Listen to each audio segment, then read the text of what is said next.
Partai politik pendukung Capres Anies Baswedan yang tergabung dalam Koalisi Perubahan di Sumsel dalam waktu dekat segera membentuk Sekretariat Bersama atau Sekber. Deklarasi bersama parpol pendukung Capres Anies Baswedan yang tergabung dalam Koalisi Perubahan telah dilakukan beberapa hari lalu di Jakarta.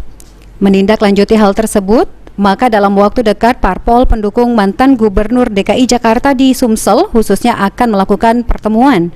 Pertemuan itu sendiri nantinya akan memutuskan untuk pembentukan Sekretariat Bersama atau Sekber sambil menunggu keputusan dari pusat.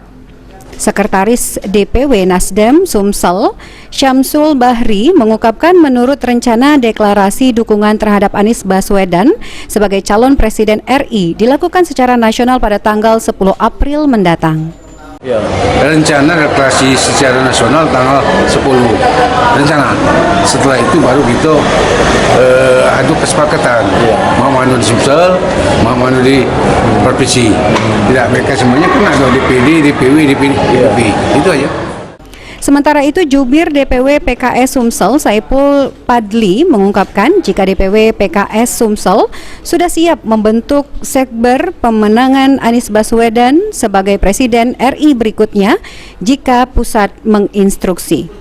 Prinsipnya kami di daerah sampai dengan hari ini sudah siap dan standby. Kita tinggal menunggu instruksi. Ketika pusat menginstruksikan untuk segera membuat sekber, maka kita akan segera berkoordinasi dengan partai yang lainnya, Nasdem dan Demokrat. Dan kami di DPW sudah berkoordinasi.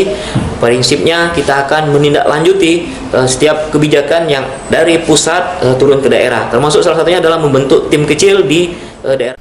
Sejauh ini disampaikan oleh Saipul Padli, DPW PKS Sumsel sendiri terus melakukan koordinasi dan membangun komunikasi politik dengan Partai Nasdem dan juga Demokrat di Sumsel.